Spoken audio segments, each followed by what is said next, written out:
안녕하세요, 강민철입니다. 자, 5장 3절 HTTP 헤더와 HTTP 기반 기술에 대해서 학습해 보도록 하겠습니다. 자, 지난 시간에 저희들은 이 HTTP라고 하는 메시지의 구조를 살펴봤었습니다. HTTP의 메시지는 다음과 같은 형식을 이루고 있다 라고 말씀드렸었죠. 시작 라인, 필드 라인, 메시지 본문으로 이루어져 있다 라고 말씀드렸습니다.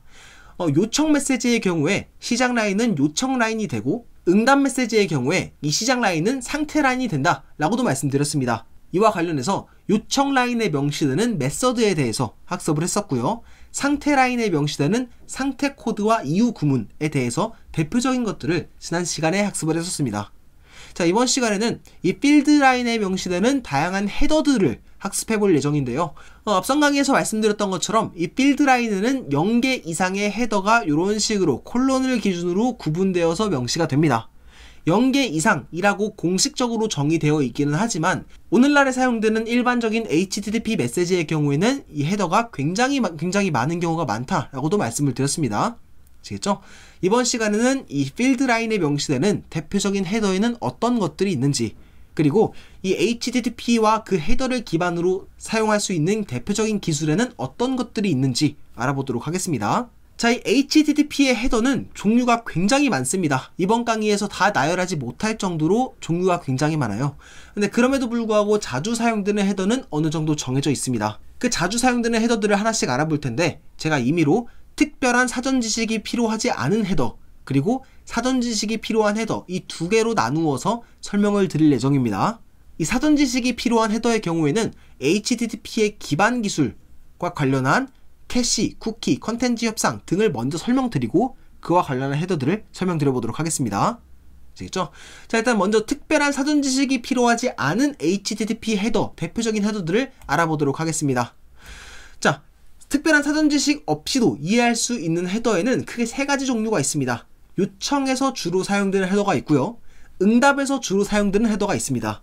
그리고 요청과 응답 모두에서 주로 활용되는, 대표적으로 활용되는 헤더도 있습니다.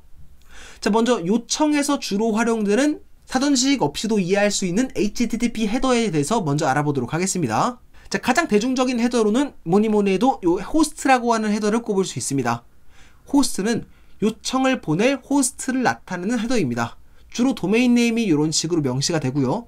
때로는 땡땡, 포트 번호, 이런 식으로 포트 번호가 포함되어 있을 수 있습니다. 자, 예를 들어서 요청 메시지가 다음과 같은 형태였다면 이거는 어떤 URL에 대해 요청 메시지를 보내는 거겠어요? info.son.ch www.project.html 이라는 자원을 get 하도록 요청 메시지를 보내는 거겠죠. 자, 이렇게 요청을 보낼 호스트를 나타내는 헤더가 호스트 헤더다 라고 보시면 되겠습니다. 자, 두 번째로 주로 사용되는 헤더로는 유저 에이전트 헤더를 꼽을 수 있습니다. 자, 이 유저 에이전트라고 하는 용어 자체는 어떤 용어를 뜻하냐면 이 HTTP 요청을 시작하는 클라이언트 측의 프로그램을 유저 에이전트라고 부릅니다. 뭐 대표적인 예시로 웹브라우저로 꼽을 수 있죠. 이렇게 요청을 시작할 수 있는 클라이언트 프로그램을 유저 에이전트라고 하는데, 이 유저 에이전트 헤더에는 이와 관련한, 이 프로그램과 관련한 다양한 정보들이 명시가 됩니다. 요청 메시지 생성에 어떤 프로그램, 어떤 버전들이 어떻게 관여했는지와 관련한 다양한 정보들이 명시된다 라고 보시면 되겠습니다. 자, 하단에는 이 대표적인 유저 에이전트 헤더의 예시가 명시되어 있는데요. 미리 말씀드리자면 여기에 있는 항목 하나하나를 암기하실 필요가 없습니다. 어떤 종류의 정보가 명시되는지만 이해해 보시길 바랍니다.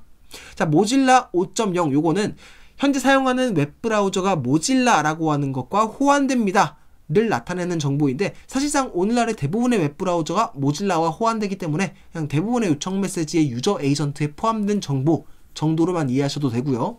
윈도우 NT 10.0, 윈도우 64, x64는 운영체제 그리고 아키텍처, 사용하고 있는 아키텍처와 관련한 정보입니다. 그리고 여기에 렌더링 엔진과 관련한 정보, 버전들도 명시가 되어 있습니다. 여기서 이 렌더링 엔진이란 이 웹브라우저의 어떤 시각적인 요소를 구현하는 구성 요소를 렌더링 엔진이라고 부릅니다. 뭐 예를 들어서 HTML을 웹브라우저를 통해서 띄워준다 라고 가정했을 때 그 HTML의 다양한 태그를 웹브라우저 상의 시각적인 요소로 표현할 수 있게끔 하는 웹브라우저의 구성 요소를 렌더링 엔진이라고 부르는 거예요. 아시겠죠? 자, 그리고 맨 뒤에는 어떤 웹브라우저를 사용 중에 있는지, 그리고 어떤 버전을 사용하고 있는지 등도 명시가 됩니다. 요컨대 이 유저 에이전트라고 하는 정보를 보면은 서버 입장에서 요청받은 메시지에 유저 에이전트라고 하는 헤더를 까보면 이 요청 메시지를 만든 클라이언트 프로그램이 어떤 브라우저와 버전을 사용하고 있는지, 어떤 아키텍처 운영체제를 사용하고 있는지 등을 알 수가 있는 겁니다. 그래서 서버 측에서 굉장히 유용하게 사용될 수 있는 헤더 중에 하나예요. 아시겠죠? 자, 세 번째로 레퍼러라고 하는 헤더도 있습니다. 참고로 여기서 영문학적으로는 여기 R이 2개 있어야 되는 게 맞지만, 이 개발 초기 당시에 오타로 인해서 이 레퍼러라고 하는 R이 하나 빠진 이 단어가 사용되고 있긴 합니다. 이 HTTP 맥락에서 봤을 때는 요거는 오타가 아닌 거예요. 아시겠죠? 자, 이 레퍼러 헤더는 클라이언트가 요청을 보낼 때 당시에 머무르고 있었던 URL이 명시가 됩니다. 그래서 이 서버 입장에서 이 레퍼러 헤더를 보면은 이 클라이언트가 어떤 URL에서 요청을 보내는지, 그래서 어디서 유입됐는지를 파악할 수가 있는 거예요. 뭐 예를 들어서 내가 www.example.com인데 나한테 어떤 클라이언트가 요청 메시지를 보냈어요. 근데 그 요청 메시지를 보니까 레퍼러에 다음과 같이 적혀 있어요. 그러면 나는 뭘 알 수가 있냐면, 아, 이 클라이언트가 내 웹페이지로 오기 전에 여기에 머물렀구나를 알 수가 있겠죠. 그래서 클라이언트의 유입 경로를 파악하기 위해서 사용할 수 있는 헤더로 레퍼러가 있다까지 이해하시면 되겠습니다. 자, 네 번째로 authentication이라고 하는 헤더도 있습니다.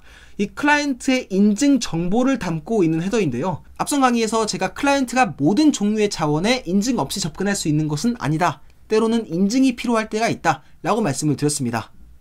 기억하시죠? 그렇게 클라이언트가 인증을 해야 될 때, 다시 말해서 자기의 인증 정보를 서버에게 보내줘야 할 때 사용할 수 있는 헤더가 authorization 헤더라고 보시면 되겠습니다. 이 authorization 헤더에는 인증 타입과 인증 정보가 차례대로 명시가 됩니다. 여기서 인증 타입은 어떻게 인증했는지, 어떤 인증 방식을 사용해서 인증을 했는지를 나타내는 정보고요. credential은 이 인증 타입으로 만든 인증 정보라는 뜻입니다. 당연하게도 인증 타입에 따라서 사용할 수 있는 인증 정보에 명시될 값이 달라질 수가 있겠죠. 그렇죠? 오늘날 HTTP 통신 과정에서 이 authorization 타입으로 주로 활용되는 타입으로는 베이직 혹은 토큰 인증이라고도 불리는 bearer라고 하는 타입도 있습니다. 근데 가장 기본적인 타입은 basic이라고 하는 타입인데요. 이 basic이라고 하는 HTTP 인증 방식은 어떤 방식이냐면 ID 땡땡 비밀번호를 베이스 64 인코딩한 값을 이 인증 정보로 삼는 인증 방식입니다. 예를 들어서 아이디가 민철이고 비밀번호가 1234일 경우에 민철 땡땡 1234를 베이스 64 방식으로 인코딩한 값, 즉 이 값이 여기에 명시가 되는 거예요. authorization 땡땡 basic 한 다음에 요거를 그대로 입력하면은 아이디가 민철 비밀번호 1234로 인증하는 정보가 됩니다. 여기까지 가셨죠? 참고로 여기서 베이스 64 인코딩이 뭐예요? 라고 궁금하신 분들도 계실 수가 있는데, 이 베이스 64 인코딩이 궁금하신 분들은 제가 지금 하단에 띄워드리는 이 링크를 참고해 보시길 바랍니다. 그리고 베이직 타입 이외에 토큰 인증에 대해서도 궁금하신 분들이 계시다면 bearer 인증 타입, 토큰 인증을 검색해 보시고 한번 추가로 학습해 보시길 바랄게요. 아시겠죠? 이번 강의는 뭐 인증과 관련한 강의는 아니고 HTTP 헤더와 관련한 강의이기 때문에 이에 대한 설명은 줄이고 넘어가 보도록 하겠습니다. 아시겠죠? 자, 여기까지 HTTP 요청에서 주로 사용될 수 있는 헤더를 소개해 드렸는데요. 그렇다면 HTTP 응답에서 주로 사용될 수 있는 헤더도 하나씩 설명드려 보도록 하겠습니다. 자, 첫 번째로 대표적으로 서버라고 하는 헤더가 사용될 수 있습니다. 이 서버는 요청을 처리하는 서버 측의 소프트웨어와 관련한 정보가 명시되는 헤더입니다. 이건 뭐 간단하죠? 그쵸? 예를 들어서 유닉스 운영체제에서 동작하는 아파치 HTTP 서버라고 하는 정보를 서버 헤더를 통해서 명시하고자 한다면 다음과 같이 명시할 수 있습니다. 아파치 2.4.1 버전을 사용하고 있는 유닉스 운영체제, 이런 식으로. 어렵지 않죠? 그쵸? 자, 두 번째로 allow라고 하는 헤더도 있습니다. 이 allow 헤더는 클라이언트에게 허용된 HTTP 메서드 목록을 알려주기 위해서 사용할 수 있는 헤더입니다. 저번 시간에 상태 코드 405 method not allowed 라고 하는 상태 코드를 소개해 드린 바가 있었죠. 이 상태 코드는 클라이언트가 허용되지 않은 메서드로 요청 메시지를 보냈을 때 반환받을 수 있는 상태 코드다 라고 소개를 해 드렸습니다. 이때 서버가 405와 함께 이 allow 헤더를 함께 반환해 줄 수가 있습니다. 지금 당신은 get 요청으로 요청을 보내셨는데요, 얘는 허용되지 않습니다. allow post 옵션이라고 나와 있죠. 이런 식으로 사용 가능한 메서드 목록을 allow 헤더를 통해서 알려줄 수 있습니다. 여기까지 가셨죠? 그쵸? 자, 그리고 retry after라고 하는 헤더도 HTTP 응답에서 심심찮게 볼 수 있습니다. 저번 시간에 상태 코드 503번 서비스 unavailable에 대해서도 설명을 드렸었죠. 일시적으로 서비스를 사용할 수 없을 때, 추후 사용할 수 있을 때, 지금은 사용할 수 없을 때 응답할 수 있는 상태 코드가 503번이라고 말씀을 드렸습니다. 이때 상태 코드 503과 함께 retry after 헤더를 통해서 다음으로 자원을 사용할 수 있는 날짜 혹은 시각을 반환해 줄 수 있습니다. 예를 들어서 현재 상태 코드가 503번인데 retry after에 다음과 같은 정보가 명시되어 있다면 이 헤더는 어떤 뜻이냐면 2024년 8월 23일 금요일 9시 이후부터 다시 사용이 가능합니다 를 뜻하는 게 되고요. retry after 120이라고 명시가 되어 있다면 120초 이후부터 사용이 가능합니다 를 뜻하는 게 됩니다. 여기까지 이해 가셨죠? 그쵸? 자, 그리고 로케이션이라고 하는 헤더도 저번 시간에 설명을 드렸습니다. 로케이션은 주로 서버에서 새로운 자원이 생성되었을 때 클라이언트에게 새롭게 생성된 자원의 위치를 알려주기 위한 헤더다 라고 저번 시간에 소개를 해드렸었죠. 그쵸? 주로 리다이렉션이 발생했을 때 혹은 포스트 요청 등에 의해서 서버에 새로운 자원이 생성되었을 때 새롭게 생성된 자원의 위치를 알려주기 위해서 사용되는 헤더가 로케이션입니다. 리다이렉션과 관련해서 로케이션 헤더가 사용됐을 경우엔 클라이언트가 어디로 새롭게 요청을 보내야 되는지를 알려주는 역할을 하기도 합니다. 아시겠죠? 자, 다음으로 www authenticate에 대해서도 알아보도록 하겠습니다. 자, 상태 코드 401번 unauthorized 헤더가 반환되었을 때 그래서 어떻게 인증할 수 있을지 인증 방법을 설명하기 위해서 사용되는 헤더가 www authenticate 헤더입니다. 이것과 관련해서도 저번 시간에 살짝 언급을 해드렸었는데요. 자, 요청 메시지에서 주로 사용될 수 있는 헤더 중에서 인증 정보를 담을 수 있는 authorization 헤더를 설명드렸고 방금 전에 www authenticate 헤더에 대해서도 설명을 드렸죠.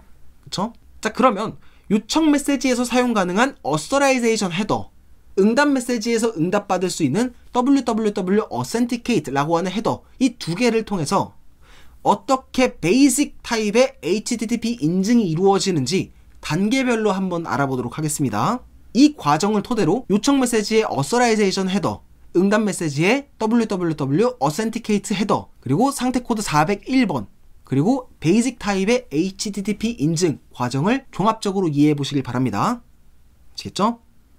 자, 첫 번째로 인증되지 않은 클라이언트가 서버에 예를 들어서 get 요청 메시지를 전송했다 라고 가정해 보겠습니다. 그림으로 표현하면 이렇게 1번을 표시할 수 있을 겁니다. 인증되지 않은 클라이언트가 서버에 get 요청 메시지를 보냈다 라고 가정을 해보겠습니다. 자, 요청을 보낸 자원이 인증이 필요할 경우에는 서버는 인증을 요구할 수 있습니다. 401번 당신은 인증되지 않았습니다 라는 점을 알려주는 상태 코드와 함께 어떻게 인증하십시오 를 담고 있는 www authenticate 헤더를 반환해주게 됩니다. 그림으로 표현하면 이렇게 표현할 수가 있겠죠. 401 unauthorized 상태 코드와 함께 www authenticate 헤더를 통해서 어떻게 인증하십시오를 클라이언트에게 알려줬다 라고 가정을 해보겠습니다. 자, 이 www authenticate 헤더에 basic이라고 적혀 있었다라고 가정을 해보겠습니다. 자, 그러면 클라이언트는 나 인증되지 않았구나, 베이직 타입으로 인증을 거친 뒤에 이 자원에 접근해야 되겠구나 라고 알 수가 있겠죠. 그쵸? 그러면 클라이언트는 사용자로부터 인증 정보, 사용자 아이디와 비밀번호를 전달받게 됩니다. 인증 정보를 이렇게 전달받게 돼요. 그리고 아이디 땡땡 비밀번호를 베이스 64 인코딩한 값을 authorization 헤더 뒤에 이렇게 명시한 요 헤더를 서버에게 보내주게 됩니다. authorization basic 한 다음에 베이스 64 id 땡땡 비밀번호, 이 값을 베이스 64 인코딩한 값을 여기다가 이렇게 명시를 해주시면 됩니다. 이 값을 서버에 전송을 했다 라고 가정을 해보겠습니다. 자, 서버는 이 인증 정보를 확인을 하겠죠. 이 인증 정보가 유효하지 않을 경우에, 즉 인증이 되지 않았을 경우에 다시 401 unauthorized를 반환해주면 되는 거고요. 만약에 인증이 되었을 경우에는 200 OK로 원하는 자원을 반환해주면 됩니다. 이게 HTTP 베이직 타입의 인증 과정이라고 보시면 되겠습니다. 어렵지 않죠? 그쵸? 자, 그러면 이제부터 요청과 응답 메시지 모두에서 자주 사용되는 HTTP 헤더도 한번 알아보도록 하겠습니다. 첫 번째로 소개해드릴 만한 대표적인 헤더로는 date가 있습니다. date는 메시지가 생성된 날짜와 시각과 관련한 정보를 담은 헤더다 라고 보시면 되겠습니다. 자, 두 번째로 대표적인 헤더로는 커넥션을 꼽을 수 있습니다. 커넥션은 클라이언트의 요청과 응답 간의 연결 방식을 명시하는 헤더라고 보시면 되는데요. 자, 저번 시간에 HTTP는 Keep Alive 라고도 부르는 지속 연결을 지원하는 프로토콜이다 라고 설명드린 거 기억하세요? 거기에 나오는 Keep Alive 라고 하는 연결 방식이 이 커넥션 헤더에 명시가 됩니다. 연결이 현재 수립되었고 이 연결에서 같은 요청 응답 메시지를 지속적으로 주고받겠다, Keep Alive를 지원한다 를 설명해주기 위해서 커넥션에 Keep Alive를 이렇게 명시할 수가 있습니다.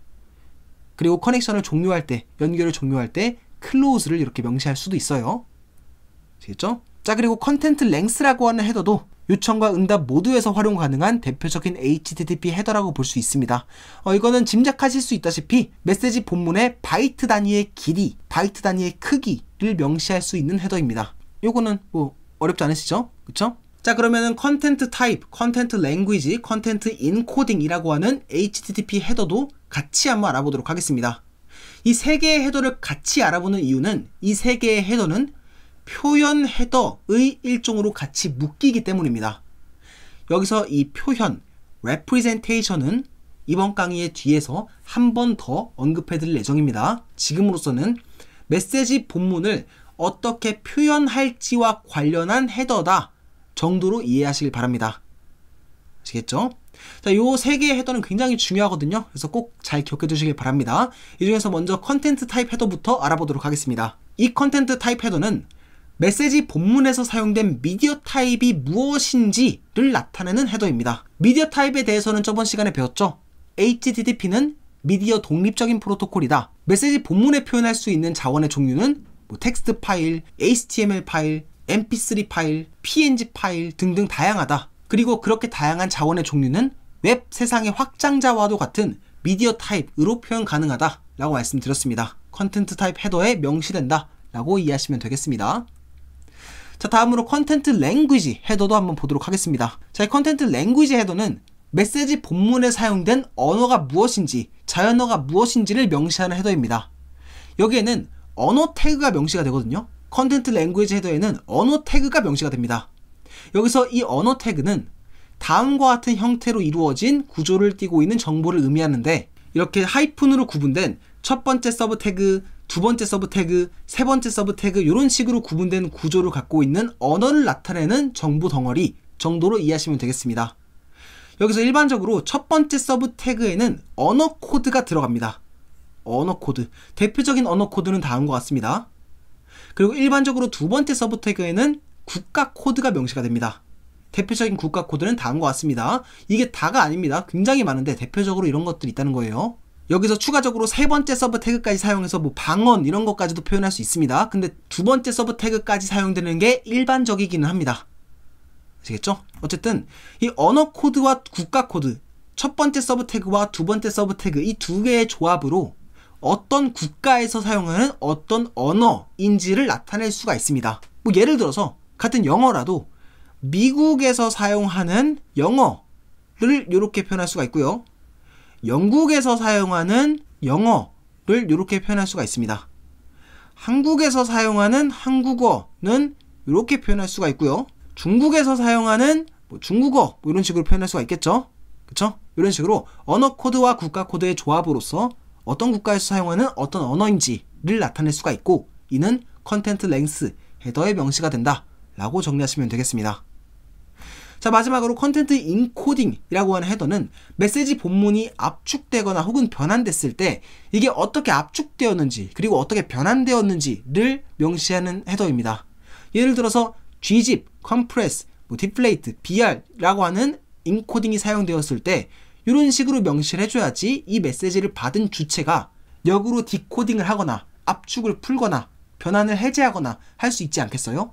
그쵸? 그래서 메시지 본문이 압축되거나 변환되었을 때 이게 어떻게 압축되거나 변환되었는지를 나타내는 헤더가 컨텐트 인코딩 헤더라고 보시면 되겠습니다. 참고로 여러 인코딩이 사용되는 경우도 얼마든지 많이 있을 수 있습니다. 이럴 때는 그냥 적용된 순서대로 이런 식으로 명시가 됩니다. 아시겠죠? 자, 지금까지 특별히 사전 지식 없이도 이해할 수 있는 HTTP 헤더들에 대해서 설명을 드렸습니다. 많은 헤더들을 소개해 드린 것 같기는 하지만 사실 이해하는 게 그렇게까지 어려운 헤더는 없을 겁니다. 그래서 지금까지 설명드린 헤더들은 반복적으로 많이 접해 보시면서 꼭 잘 숙지해 주시길 바랍니다. 큰 도움을 받으실 수 있을 겁니다. 자, 그러면 이제부터 HTTP 기반의 대표적인 기술 3가지를 꼽아보고 이와 관련한 HTTP 헤더도 한번 설명드려 보도록 하겠습니다. 자, 이 HTTP는 굉장히 대중적이고 범용적으로 사용될 수 있는 프로토콜이기 때문에 이를 기반으로 하는 많은 기술들이 있습니다. 근데 대표적인 기술 3가지를 꼽아보자면 이 3가지, 캐시, 쿠키, 그리고 컨텐츠 협상, 이 3가지를 꼽을 수가 있습니다. 자, 우선 캐시부터 한번 알아보도록 하겠습니다. 자, 이 캐시란 응답받은 자원의 사본을 임시 저장하는 기술을 캐시라고 합니다. 캐시라고 합니다. 서버로부터 응답받은 어떤 자원을 클라이언트가 임시 저장한다면 추후 같은 요청에 대해서 캐시된 사본을 빠르게 활용할 수가 있겠죠. 그럼 서버로부터 같은 자원을 응답받는 시간을 아낄 수가 있을 것이고, 이에 따라 불필요한 대역폭을 방지할 수도 있을 것이고, 응답 지연도 방지할 수가 있을 겁니다. 다시 말해서 빠른 자원의 접근이 가능해지는 기술이 캐싱이라고 보시면 되겠습니다. 자, 이 네트워크 맥락에서 사용되는 캐시에는 크게 2가지 종류가 있는데요. 하나는 개인 전용 캐시, 프라이빗 캐시라고도 부르는 개인 캐시가 있고, 또 하나는 공용 캐시, 퍼블릭 캐시라고도 부르는 공용 캐시가 있습니다. 이 개인 캐시는 각각의 클라이언트 개인이 저장하는 캐싱된 데이터를 의미하고요. 이 공용 캐시는 여러 클라이언트가 공유할 수 있는 캐시된 데이터를 의미합니다. 그렇기 때문에 이 개인 캐시는 주로 웹브라우저에 저장되는 경우가 많고요. 공용 캐시, 퍼블릭 캐시는 중간 서버에 위치해 있는 경우가 많습니다. 자, 근데 이 중간 서버와 관련한 내용은 이 7장에서 주로 설명드릴 예정이기 때문에 이번 강의에서 언급해드리는 캐시는 이 개인 캐시에 조금 더 중점을 두고 설명을 드려보도록 하겠습니다. 아시겠죠? 자, 제가 방금 전에 이 캐시란 응답받은 자원의 사본을 임시 저장하는 기술이라고 말씀을 드렸습니다. 여기서 중요한 핵심은 뭐냐면 이 사본입니다. 사본. 캐싱하는 데이터는 사본이에요. 원본이 아닙니다.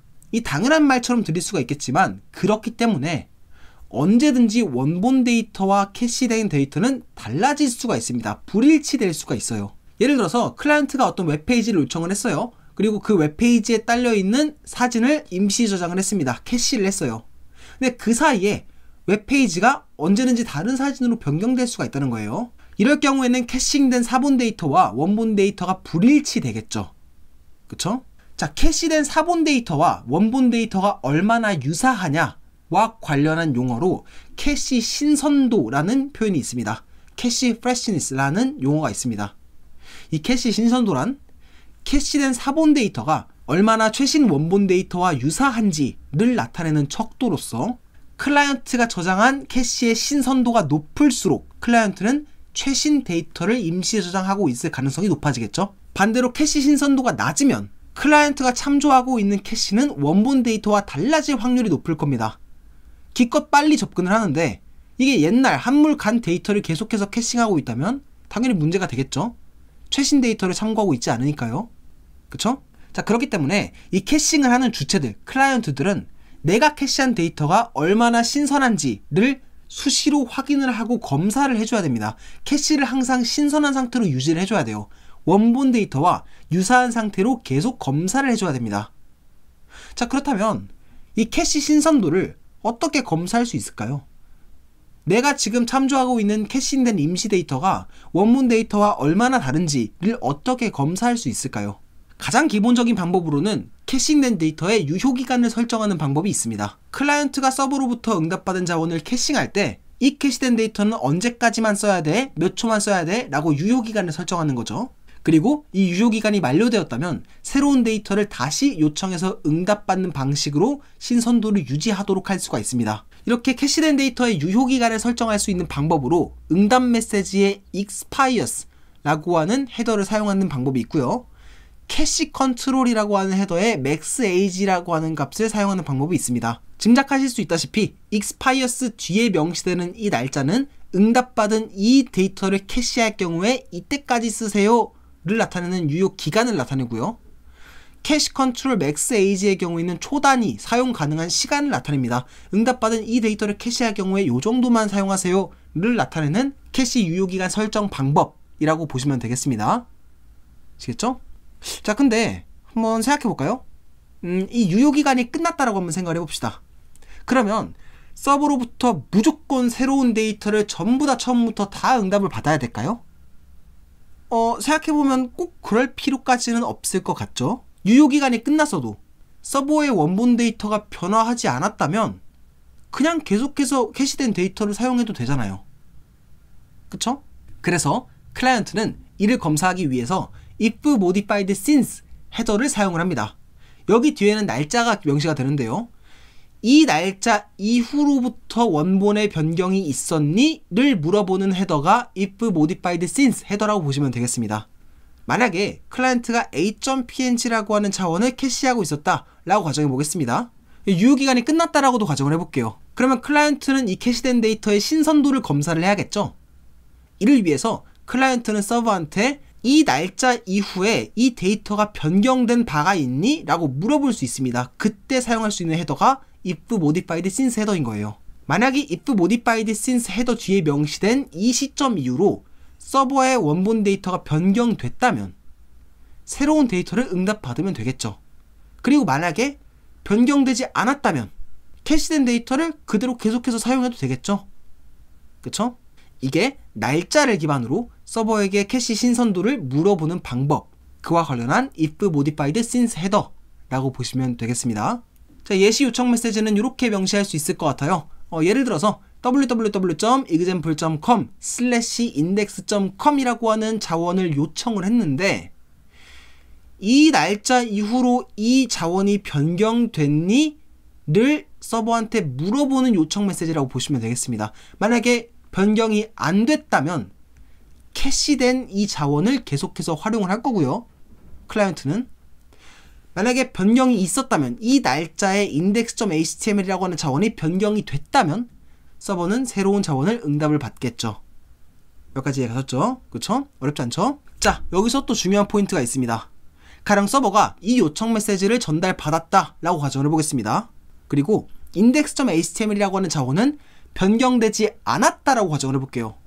그러면 클라이언트에게 이거 변경 안 됐어. 이때 이후로 변경된 적 없었어. 너 캐시된 데이터 그대로 써도 괜찮을 것 같아 라고 클라이언트에게 알려줘야겠죠. 그쵸? 이를 알려줄 수 있는 상태 코드가 바로 304 not modified 입니다. 상태 코드 304 not modified는 안 바뀌었습니다. 캐시된 거 그대로 사용하십시오 를 나타내는 상태 코드입니다. 그래서 여러분들께서 웹브라우저를 열어보시고 자주 방문하는 웹사이트에 들어와 보시면 이 상태 코드 304번을 우르르 볼 수가 있을 거예요. 왜냐하면 자주 방문하는 웹사이트라고 함은 그만큼 캐시된 데이터가 많을 수 있다 라는 점을 시사하고요. 그 캐시된 데이터가 변경되지 않았다면 당연하게도 304 not modified를 응답받을 테니까요. 아시겠죠? 요거 꼭 잘 기억해 두시길 바랍니다. 캐시된 데이터 안 바뀌었으니까 그대로 쓰세요. 이게 304입니다. not modified입니다. 자, 그리고 응답 메시지에 last modified라고 하는 헤더를 통해서 이 자원이 마지막으로 언제 변경되었는지도 명시할 수가 있습니다. 예를 들어서 여기 보시면 last modified 2019년 10월 17일 목요일 7시 18분 26초라고 써있죠. 이 자원이 마지막으로 변경된 날짜를 여기서 볼 수가 있는 거예요. 아시겠죠? 마지막으로 이때 변경됐고 당신이 이 헤더로 보낸 이 날짜 이후로 변경 안 됐으니까 그냥 캐시된 데이터 쭉 쓰세요 를 의미하는 상태 코드와 헤더가 not modified 그리고 last modified다 라고 정리하시면 되겠습니다. 아시겠죠? 자, 지금까지 날짜를 기반으로 캐시의 신선도를 검사하는 방법에 대해서 설명을 드렸습니다. 클라이언트는 if modified since 헤더를 통해서 캐시된 데이터가 변경된 적이 있는지를 서버에게 물어봤고요. 서버는 변경되지 않았다면 304를 응답하고 last modified를 통해서 언제 마지막으로 변경됐는지를 알려줄 수 있었습니다. 이렇듯 지금까지는 시간을 기준으로, 날짜를 기준으로 캐시의 신선도를 검사하는 방법에 대해서 설명을 드렸습니다. 자, 근데 날짜 이외의 방법으로도 캐시의 신선도를 검사할 수 있습니다. 캐시의 신선도는 엔티티 태그라고 하는 특별한 정보로서도 이 캐시의 신선도를 검사할 수가 있습니다. 이 엔티티 태그를 기반으로 캐시의 신선도를 검사하는 클라이언트의 헤더는 if none match 헤더라고 합니다. 자, 지금부터 이 엔티티 태그 그리고 if none match 헤더에 대해서 말씀드려 보도록 하겠습니다. 자, 이 엔티티 태그는 이 태그라고도 줄여서 부르는데 이 태그는 자원의 버전을 식별하기 위한 정보입니다. 그리고 여기서 버전이란 유의미한 변경사항을 의미합니다. 즉, 자원의 유의미한 변경사항이 생길 때마다 자원의 버전을 식별하기 위한 정보인 엔티티 태그, 이 태그 값이 계속해서 변경이 됩니다. 예를 들어 어떤 이미지가 있었어요. 처음에 이 태그 값이 다음과 같았다고 가정을 해보겠습니다. 이 이미지가 변경이 됐어요. 그럼 이 태그 값도 같이 변경이 됩니다.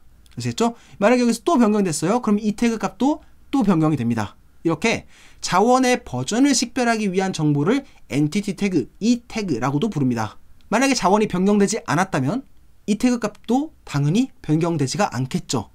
그쵸? 그러면 클라이언트는 캐시의 신선도를 검사하기 위해서 이렇게 물어볼 수가 있습니다. 이 태그 값과 일치하는 자원이 너 있니? 라고 서버한테 물어볼 수가 있습니다. 이 A1, B2, C3 라고 하는 자원이 너 있니? 라고 이 서버한테 물어볼 수가 있어요. 만약에 이 자원이 변경되지 않았다면 이 태그 값을 갖고 있는 자원이 있겠죠. 만약에 이 자원이 변경됐다면 이 태그 값도 바뀌었을 테니까 A1, B2, C3에 해당하는 이 태그 값이 없겠죠. 그쵸? 그래서 이 태그 값과 일치하는 자원이 있니? 라고 클라이언트는 서버에게 물어봄으로써 캐시의 신선도를 검사할 수가 있습니다. 다음과 같이 물어볼 수 있어요. if none match abc 라고 하는 헤더는 어떤 뜻이냐면 example.com/index.html 이라고 하는 자원을 요청을 하는데 혹시 이 태그 값이 다음과 같은 자원이 있니? 이 태그 값이 변경된 적 있니? 라고 물어보는 요청 메시지와도 같습니다. 만약에 이 자원이 변경되지 않았다면 이 태그 값 abc라고 하는 이 태그 값이 있겠죠. 그러면 이 캐시된 데이터를 계속해서 사용을 해도 되겠죠. 근데 만약에 index.html이 바뀌었다면 이 태그 값도 변경됐겠죠. 그럴 경우엔 서버는 이 태그라고 하는 헤더를 통해서 변경된 이 태그 값을 클라이언트에게 알려주게 됩니다. 그리고 변경된 자원을 같이 응답해주게 됩니다. 여기까지 이해가셨죠? 그쵸? 반대로 이 태그 값이 존재한다면, 다시 말해서 자원이 변경되지 않았다면 서버는 304 not modified를 상태 코드로 반환해주게 됩니다. 자, 여기까지 HTTP 캐시란 무엇인지, 그리고 캐시의 신선도를 검사할 수 있는 두 가지 방식에는 어떤 것들이 있는지 말씀을 드렸습니다. 시점, 날짜를 기반으로 캐시의 신선도를 검사할 수 있는 방법을 설명해 드렸고요. 이 태그라고 하는 자원의 버전을 식별하기 위한 정보로서 캐시의 신선도를 검사할 수 있는 방법도 설명을 드렸습니다. 그리고 거기에 더불어서 자원이 변경되지 않았을 경우에 서버가 응답할 수 있는 304 not modified 라고 하는 상태 코드도 설명을 드렸습니다. 자, 그러면 HTTP 기반 기술 그 두 번째인 쿠키에 대해서도 한번 알아보도록 하겠습니다. 자, 이 쿠키가 무엇인지를 이해하시려면 앞선 강의에서 말씀드렸던 HTTP의 특성을 다시 한번 상기해 보셔야 합니다. 자, 저번 시간에 HTTP의 중요한 전송 특성으로서 스테이트리스한 특성을 꼽았었죠. HTTP는 상태를 유지하지 않는 스테이트리스한 프로토콜이다. 모든 요청은 기본적으로 다 독립된 요청으로 간주된다 라고 제가 말씀을 드렸습니다. 자, 근데 좀 이상하죠? 기본적으로 HTTP의 요청이 각기 다 독립적인 것으로 간주된다면, 클라이언트의 상태를 서버가 유지하지 않는다면 이러한 기능들은 어떻게 구현할 수 있는 걸까요? 이러한 기능들은 현재 클라이언트의 상태를 뭔가 알고 있어야 구현 가능한 기능들 아닌가요? 자, 이러한 기능, HTTP의 스테이트리스한 특성을 보완하고 클라이언트의 상태를 짐작할 수 있으며 이러한 기능을 구현할 수 있게끔 하는 HTTP의 기반 기술을 쿠키라고 합니다. 쿠키. 자, 쿠키에 대해서 조금 더 자세히 알아보도록 할게요. 자, 이 쿠키는 서버에서 생성돼서 클라이언트 측에 저장되는 데이터 덩어리입니다. 기본적으로 이름과 값, 쌍의 형태를 이루고 있고요. 추가로 다양한 속성들을 갖고 있습니다. 하나의 쿠키에는 이름, 값, 거기에 더해서 많은 속성들을 갖고 있을 수가 있어요. 그리고 쿠키는 방금 제가 말씀드렸던 것처럼 상태를 유지하지 않는 HTTP의 특성을 보완하기 위한 수단입니다. 자, 이 서버는 클라이언트에게 응답 메시지를 보낼 때 HTTP 헤더로서 다음과 같은 정보를 갖고 있는 쿠키를 같이 넣어서 보내줄 수가 있고, 클라이언트는 이 서버에 요청을 보낼 때마다 이 쿠키 정보를 활용할 수 있습니다. 여기 나와 있죠. 서버는 쿠키를 생성해서 클라이언트에게 전송하고, 클라이언트는 전달받은 쿠키를 저장해 두었다가 추후 요청 메시지에 쿠키를 포함해서 전송할 수 있습니다. 이 쿠키 값을 전달받은 이 클라이언트가 맞는지, 같은 클라이언트에서 왔는지를 짐작할 수가 있겠죠. 그쵸? 자, 이러한 목적으로 사용되는 정보가 바로 쿠키인데, 이 쿠키는 이러한 기능을 구현하기 위해서 사용되기도 하지만 대표적으로 인증을 위해서 사용되는 경우가 많습니다. 이 쿠키를 활용하는 대표적인 인증 방식으로 세션 인증이라고 하는 인증 방식이 있는데요. 여기서는 잠깐 여담삼아 짧게 이 쿠키를 기반으로 어떻게 인증을 할 수 있는지, 이 세션 인증이란 무엇인지 짧게 한번 언급해 드리도록 하겠습니다. 자, 앞서 말씀드렸던 것처럼 이 HTTP는 기본적으로 스테이트리스한 프로토콜입니다. 같은 클라이언트가 서버에 여러 번 요청을 보낸다고 해도 서버는 클라이언트의 상태를 저장하지 않기 때문에 모든 요청들을 기본적으로 별개의 요청으로 간주를 합니다. 자, 그렇다면 모든 요청이 기본적으로 독립된 요청으로 간주되기 때문에 클라이언트가 서버에 요청 메시지를 보낼 때마다 인증 정보를 같이 담아서 보내줘야 될까요? 혹은 요청 메시지를 보낼 때마다 번거로운 인증 과정을 거쳐야 되는 걸까요? 자, 쿠키를 활용해서 인증을 한다면 꼭 그럴 필요는 없습니다. 자, 어떻게 이게 가능한지 한번 알아보도록 하겠습니다. 자, 첫 번째로 예를 들어서 클라이언트가 서버에게 인증 정보를 전송했다 라고 가정해 보겠습니다. 만약에 이 인증 정보가 올바르다면 당연히 인증이 되겠죠. 그쵸? 그러면 서버는 이 세션 ID라고 하는 특별한 정보, 이 클라이언트에게만 부여할 수 있는 특별한 정보를 생성해서 클라이언트에게 쿠키를 통해 전송을 해줄 수 있습니다. 그리고 서버는 이 세션 ID를 데이터베이스 등에 잘 저장을 해놓습니다. 쿠키를 통해 세션 ID를 전달받은 클라이언트는 추후 같은 서버에 요청을 보낼 때 이 세션 ID를 쿠키에 포함해서 전송을 할 수가 있습니다. 이 세션 ID가 포함된 요청 메시지를 받은 서버는 데이터베이스에 저장된 이 세션 ID와 전달받은 세션 ID를 비교해서 방금 전에 로그인한 걔구나 라고 판단할 수가 있고, 이렇게 세션 ID가 일치하는 클라이언트에 대해서는 번거로운 인증 작업을 생략하도록 할 수가 있습니다. 자, 이게 쿠키를 활용할 수 있는 대표적인 인증 기술 중에 하나인 세션 인증이다 라고 보시면 되겠습니다. 자, 그러면 쿠키에 대해서 마저 조금 더 알아보도록 하겠습니다. 앞서 제가 쿠키는 서버에서 생성돼서 클라이언트가 저장한다 라고 말씀을 드렸었죠. 자, 그러면 서버는 쿠키를 어떻게 전송해 줄 수 있을까요? HTTP 헤더를 통해서 전송해 줄 수 있습니다. 자, 서버가 클라이언트에게 쿠키를 전송해 주는 HTTP 헤더를 setCookie 헤더라고 합니다. 그리고 클라이언트는 이 setCookie 헤더 뒤에 명시된 쿠키 값을 요청 메시지의 쿠키라고 하는 헤더를 통해서 서버에게 전달해 줄 수 있습니다. 즉, 다시 말해서 클라이언트는 서버로부터 setCookie 헤더를 통해서 쿠키를 전달받고, 클라이언트는 서버에게 쿠키 헤더를 통해서 쿠키를 전달해 줄 수 있는 겁니다. 아시겠죠? 이렇게 받고 이렇게 보낼 수 있다 라고 기억해 두시면 되겠습니다. 자, 서버가 보낼 수 있는 응답 메시지의 setCookie 헤더는 쿠키 이름, 값과 더불어 때로는 세미콜론으로 구분되는 여러 속성들을 전달해 줄 수 있습니다. 자, 이런 형식으로 되어 있어요. 만약에 한 응답 메시지에 2개 이상의 쿠키가 전달될 경우에는 setCookie 헤더가 이런 식으로 여러 개 명시가 될 수가 있습니다. 이렇게 여기까지 가셨죠? 그쵸? 앞서 제가 하나의 쿠키는 이름과 값, 쌍으로 이루어져 있고 그에 더불어서 여러 속성들이 명시될 수 있다 라고 말씀드렸죠. 그 쿠키 안에 들어갈 내용이 여기에 그냥 명시가 되는 거예요. 아시겠죠? 자, 이렇게 클라이언트가 요청 메시지의 setCookie 헤더를 통해서 쿠키 값을 전달받는다면 추후 이 서버에게 요청을 보낼 때 자동으로 이 쿠키 헤더가 포함돼서 전송되게 됩니다. 짐작하실 수 있다시피 이 쿠키 헤더는 서버에게 전달할 쿠키의 이름과 값을 나타내는 헤더인데요. 만약에 여러 개의 쿠키 값을 서버에 전달해야 된다 라고 한다면 이렇게 세미콜론으로 여러 개의 쿠키 값을 이어서 붙일 수도 있습니다. 아시겠죠? 자, 한번 예시를 확인해 보도록 하겠습니다. 자, 예를 들어서 서버가 클라이언트에게 네임은 민철이고 폰은 다음과 같고 메시지는 헬로우라고 하는 정보를 담은 쿠키를 클라이언트에게 전송하고 싶다 라고 가정해 보겠습니다. 자, 앞서 제가 서버는 클라이언트에게 setCookie라고 하는 헤더를 통해서 쿠키를 전달해 줄 수 있다 라고 말씀드렸죠. 때문에 name, 민철, phone 100100, 메시지 hello라고 하는 쿠키를 set 쿠키 헤더를 통해서 명시할 수가 있고 이렇게 클라이언트에게 쿠키 값을 전달해 줄 수 있는 겁니다.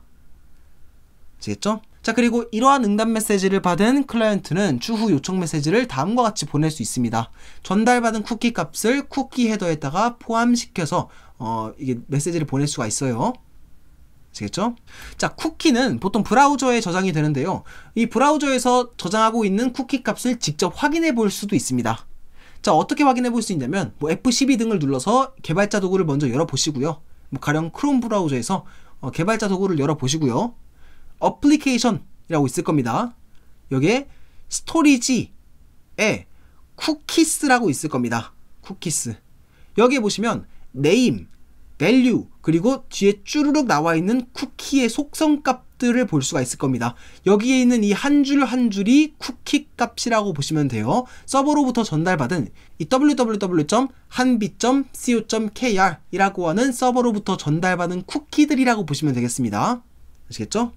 자, 쿠키는 이름과 값, 쌍으로 이루어져 있고 여러 개의 속성으로 이루어져 있다라는 점을 확인하실 수 있겠죠? 그쵸? 자, 그러면 이 쿠키가 저장할 수 있는 다양한 속성 값들에 대해서 조금만 더 자세히 알아보도록 하겠습니다. 자, 이 속성은 하나의 쿠키가 저장할 수 있는 부가 정보를 나타냅니다. 이 이름과 값, 그 이외에도 저장해야 되는 어떤 부가 정보들이 속성에 담긴다라고 보시면 되는데요. 지금 한번 어떤 속성들이 있는지, 대표적인 속성에는 어떤 것이 있는지 눈도장을 한번 찍어볼까요? 도메인, path, expires max age, size, http only, secure라고 하는 속성이 지금 보인다는 걸 알 수가 있을 겁니다. 이게 쿠키가 저장할 수 있는 대표적인 속성 값들이라고 보시면 되겠습니다. 자, 그럼 한번 도메인부터 볼까요? 자, 쿠키는 사용 가능한 도메인이 정해져 있는 경우가 많습니다. 예를 들어서 www.naver.com에게 받은 쿠키인데 이거를 전혀 다른 웹사이트인 www.google.com의 요청 메시지에 같이 넣어서 보내주면 안 되겠죠? 그쵸? 전달받은 그 도메인을 명시를 해야 될 겁니다. 이렇게 쿠키가 사용될 수 있는 도메인 네임을 제한하기 위해 사용할 수 있는 속성이 바로 도메인입니다. 도메인. 응답 메시지 속 set 쿠키 헤더를 보면 도메인 속성으로 이 쿠키는 이 도메인에서만 쓰세요 라는 식으로 도메인이 제한되어 있을 겁니다. 그러면 클라이언트는 이 쿠키는 이 도메인에서만 쓰면 되겠구나 라고 인식할 수가 있는 거예요. 아시겠죠? 따라서 전혀 생뚱맞은 네이버.com 이런 데다가 이런 걸 보내지 않습니다. 자, 다음으로 이 패스라고 하는 속성도 살펴보도록 하겠습니다. 같은 도메인이라도 경로별로 쿠키를 구분해서 쓰고 싶을 때가 있을 수가 있습니다. 예를 들어서 같은 example.com이라고 하는 도메인으로부터 쿠키를 전달받았을지라도 lectures 혹은 그 하위 경로에서 쓰고 싶은 쿠키가 정해져 있을 수 있고요. books 혹은 그 하위 경로에서 쓰고 싶은 쿠키가 정해져 있을 수 있습니다. 다시 말해서 여기서 받은 쿠키를 여기서 쓰고 싶지는 않고 여기서 받은 쿠키를 여기서 쓰고 싶지 않을 수가 있을 수 있습니다. 자, 이럴 때 쿠키가 사용될 수 있는 경로를 제한할 수 있는 속성이 바로 패스 속성입니다. 패스 속성은 쿠키가 적용될 수 있는 경로, 즉 패스를 명시할 수 있는 속성인데요. 여기에 지정되어 있는 경로 혹은 그 하위 경로에서만 해당 쿠키를 사용할 수 있게 됩니다. 어렵지 않죠? 그렇죠? 자, 다음으로 쿠키의 유효기간과 관련한 속성도 살펴보도록 하겠습니다. 이 쿠키에도 사용할 수 있는 유효기간이 정해져 있는 경우가 많습니다. 그리고 쿠키의 유효기간은 max age 그리고 expires 라고 하는 속성을 통해서 지정할 수가 있습니다. 초단위 유효기간을 max age를 통해서 지정할 수가 있고요. 날짜, 시점은 expires 라고 하는 속성으로 지정할 수가 있습니다. 요거는 어렵지 않죠? 그쵸? 자, 마지막으로 이 쿠키의 보안과 관련한 속성도 설명드리도록 하겠습니다. 쿠키를 사용할 때에는 항상 이 보안을 염두에 두셔야 됩니다. 왜냐하면 쿠키의 대표적인 한계가 이 보안이라고 알려져 있기 때문입니다. 쿠키는 보안에 취약한 상태가 될 수가 있습니다. 앞서 제가 쿠키의 사용 예시로 들었던 세션 인증만 하더라도 내 세션 아이디가 탈취되면 누구나 내 행세를 할 수 있게 되는 거잖아요. 그쵸? 그런 것처럼 별다른 조치를 하지 않을 경우에 쿠키는 굉장히 보안에 취약해질 수 있습니다. 때문에 이 쿠키의 속성 중에서 이 쿠키의 보안을 보완할 수 있는 속성들이 몇 가지 있습니다. 대표적으로 secure와 http only라고 하는 속성입니다. 자, 이 Secure는 이 HTTPS 프로토콜이 사용하는 경우에만 이 쿠키를 전송하겠다라고 하는 속성입니다. 이 7장에서 이 HTTPS에 대해서 자세히 다룰 예정이지만 지금으로서는 HTTPS는 암호화된 통신을 지원하는 더 안전한 HTTP라고 기억해 두시길 바랍니다. 아시겠죠? 안전한 통신이 이루어지는 HTTP에서만 이 쿠키를 전송하겠습니다 라는 속성이 Secure 속성입니다. 자, 그리고 HTTP only라고 하는 속성은 뭐냐면 HTTP 송수신을 통해서만 이 쿠키를 전송하겠습니다 라고 하는 속성입니다. 쿠키는 원래 HTTP 송수신을 통해서만 전달받을 수 있는 거 아니었어요? 라고 생각하실 수 있지만 사실 그건 아닙니다. HTTP 이외에 쿠키에 접근하고 쿠키 값을 변경할 수 있는 방법이 있어요. 뭐 대표적으로 이 자바스크립트를 이용하는 방법이 있죠. 이 쿠키와 관련한 데이터는 자바스크립트를 통해서도 접근이 가능하고 뭐 별다른 보안 조치가 이루어지지 않을 경우에 심지어 조작할 수도 있습니다. 근데 만약에 이 HTTP only 속성이 적용되었을 경우에는 이 자바스크립트를 통해서 쿠키에 접근하지 못하도록 할 수 있습니다. 이 HTTP 송수신을 통해서만 쿠키를 이용하도록 제한할 수 있다는 뜻이에요. 여기까지 얘기하셨죠? 그쵸? 자, 여기까지 쿠키와 관련한 설명을 드렸습니다. 자, 근데 여기서 쿠키 이외에도 클라이언트의 상태 정보를 저장할 수 있게끔 하는 보안책으로서 웹 스토리지라고 하는 것도 있습니다. 이것도 같이 맞물려서 기억해 두시면 큰 도움을 받으실 수 있을 겁니다. 아시겠죠? 이 웹 스토리지가 무엇인지, 쿠키하고는 어떤 차이점이 있는지에 유의해서 들어주시길 바랄게요. 아시겠죠? 클라이언트가 저장하고 클라이언트의 상태를 추측할 수 있는 웹 스토리지라고 하는 웹 브라우저 상의 작은 저장 공간이 있습니다. 이 쿠키와 마찬가지로 이 웹 스토리지는 서버가 생성해서 클라이언트에게 전송해 줄 수 있고요. 클라이언트는 이 웹 스토리에 저장된 데이터를 서버에게 전송해 줄 수 있습니다. 자, 근데 차이점이 있다면 이 웹 스토리지는 일반적으로 쿠키보다 더 큰 용량의 데이터를 저장할 수가 있고요. 그리고 더 큰 차이점은 뭐냐면 쿠키는 클라이언트가 서버로 기본적으로 자동적으로 전송을 하지만 웹 스토리지에 저장된 정보는 서버로 무조건 자동 전송되는 것은 아니라는 차이점이 있습니다. 쿠키는 클라이언트가 전달받았으면 그냥 무조건 보내줘야 되지만 웹 스토리지는 보내줘야 될 때를 선택할 수 있다는 뜻이에요. 아시겠죠? 자, 이 웹 스토리지의 종류에는 크게 두 가지가 있습니다. 하나는 로컬 스토리지고요. 또 하나는 세션 스토리지입니다. 이 쿠키에 저장된 값을 웹 브라우저로 확인해 볼 수 있었던 것처럼 이 웹 스토리지, 로컬 스토리지와 세션 스토리지에 저장된 정보도 이 웹 브라우저에서 확인해 볼 수 있습니다. 개발자 도구를 열어보시고요. 어플리케이션, 스토리지에 보시면 웹 스토리지와 관련한 저장 내역들이 나오게 되는데요. 여기 로컬 스토리지와 세션 스토리지를 보실 수 있을 겁니다. 여기서 로컬 스토리지란 별도로 삭제하지 않는 한 기본적으로 반영구적으로 저장이 가능한 웹 스토리지의 한 종류다 라고 보시면 되고요. 세션 스토리지란 세션이 유지되는 동안, 쉽게 말해서 웹 브라우저가 열려있는 동안 유지되는 웹 스토리지 정보다 라고 보시면 되겠습니다. 자, 여기까지 쿠키 그리고 그와 유사한 웹 스토리지까지 알아봤습니다. 자, 그럼 마지막으로 HTTP 기반 기술 중에 하나인 컨텐츠 협상에 대해서 알아보도록 하겠습니다. 자, 이 컨텐츠 협상이 무엇인지에 대해서 이해를 해보시려면 앞선 강의에서 말씀드렸던 HTTP 프로토콜의 주요 특성을 다시 한번 또 상기를 해보아야 됩니다. 제가 어떻게 말씀을 드렸냐면 이 HTTP는 기본적으로 요청 응답 기반의 서버 클라이언트 구조의 프로토콜이다 라고 말씀을 드렸습니다. 그리고 뭐라고도 말씀드렸냐면 클라이언트는 서버에 자원을 요청하고 그 자원은 URI, URL로 특정할 수 있다 라고도 말씀을 드렸습니다. 기억하시죠? 그쵸? 자, 근데 여기서 좀 이상합니다. 웹서핑을 하다 보면 이런 상황이 보일 때가 있거든요. 분명히 같은 내용을 검색했는데, 같은 플랫폼에서 같은 내용을 검색했는데 한국에서 접속하거나 한국어 계정으로 특정 URL에 접속하면 한국어로 된 웹페이지를 보여주고, 다른 계정으로 접속하거나 영어 계정으로 접속하면 영어로 된 웹페이지를 보여주는 다음과 같은 상황이 생길 때가 있습니다. 좀 이상하죠? 자원은 URI, URL로 특정이 가능하고 클라이언트는 서버에 자원을 요청하고 응답받는다면 이렇게 같은 URL에 대해서 같은 요청을 보냈는데 다른 응답을 받는 상황이 조금 이상할 겁니다. 그쵸? 자, 이 원리는 바로 이 컨텐츠 협상입니다. 이 컨텐츠 협상은 뭐냐면 같은 URI에 대해서 가장 적합한 형태를 제공해주는 기술을 컨텐츠 협상이라고 부릅니다.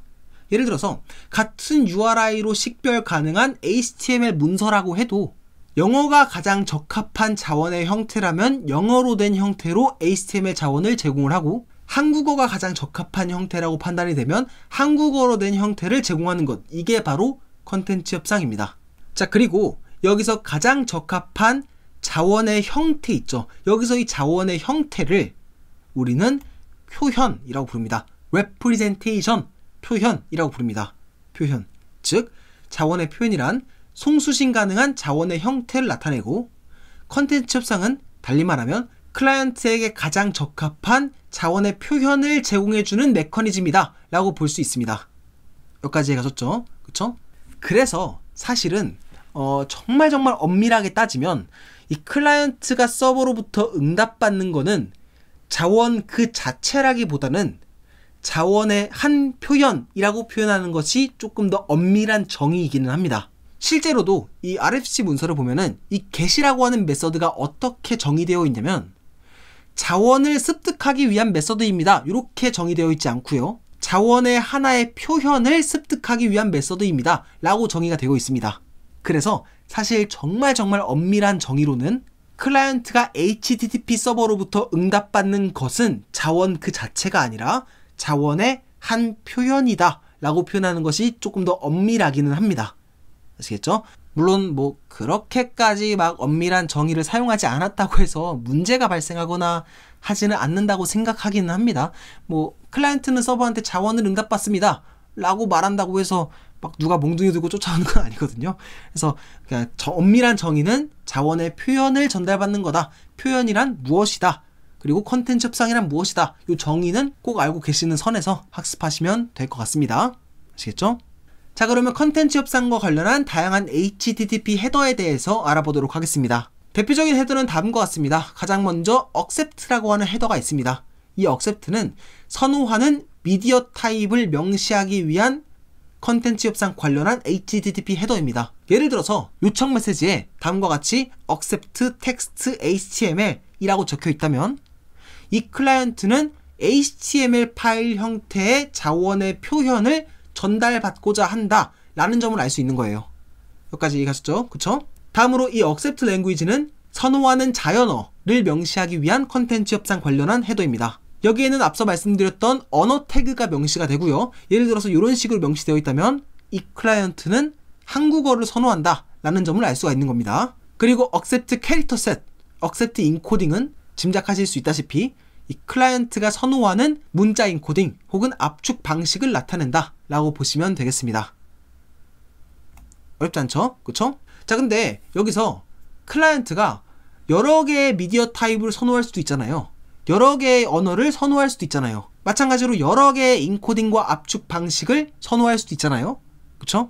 자, 그럴 때 클라이언트는 선호하는 표현의 우선순위를 반영해서 HTTP 헤더에 명시할 수가 있습니다. 예를 들어서 언어는 한국어를 가장 선호하지만 영어도 받을 용의가 있습니다. 이런 식으로 언어에 대한 선호도 우선순위를 반영해서 요청 메시지를 보낼 수가 있고요. 미디어 타입은 HTML을 가장 선호하고 XML을 그 다음으로 선호하고 일반 텍스트 파일도 그 다음으로 선호합니다. 이런 식으로 전달받고자 하는 표현에 있어서 우선순위를 반영할 수가 있습니다. 그걸 어떻게 반영하냐면 이 Q값, 퀄리티 밸류라고 하는 Q값으로 우선순위를 반영할 수가 있습니다. 이런 식으로 좀 복잡해 보일 수 있겠지만 하나하나 뜯어보면 사실 별로 복잡하지 않습니다. 자, 이 Q값 한 다음에 equal 한 다음에 어떤 값을 명시를 하고요. 이 값이 클수록 우선순위가 높다는 걸 의미하고요. 생략했을 경우에는 1을 의미합니다. 그리고 이 Q값의 범위는 0부터 1까지입니다. 그래서 이 accept language를 보면은 이 클라이언트는 어떤 언어를 가장 선호해요? 생략됐죠? Q값이 생략됐죠? 그러면 이 코리안 KR 이게 1이겠네요. 한국에서 사용하는 한국어가 가장 선호도가 높고 그 다음이 한국어, 그 다음에 미국에서 사용하는 영어가 0.8 정도로 선호도가 높고 그 다음이 영어 순으로 선호도가 높네요. 그쵸? accept도 한번 봅시다. 이 클라이언트는 어떤 미디어 타입을 표현으로서 가장 선호해요? HTML을 가장 선호한다는 걸 알 수가 있죠. 자, 이런 식으로 컨텐츠 협상 과정에서 클라이언트는 선호도를 Q값으로 반영할 수 있다 까지 알아봤습니다. 자, 이번 시간에는 HTTP의 헤더와 그의 기반 기술을 학습을 했습니다. 이로써 네트워크 참조 모델의 가장 낮은 계층부터 가장 높은 계층, 응용 계층까지 순차적으로 모든 계층에 대해서 한 번씩 짚어드렸습니다. 아시겠죠? 자, 다음 시간에는 지금까지 배웠던 네트워크 참조 모델 모든 계층을 실습을 통해서 와이어샤크라고 하는 프로그램을 기반으로 하는 실습을 통해서 알아보도록 하겠습니다. 긴 강의였을 텐데 여기까지 들어주신 여러분들 정말 고생 많으셨고요. 전 다음 강의 때 뵙도록 하겠습니다. 감사합니다.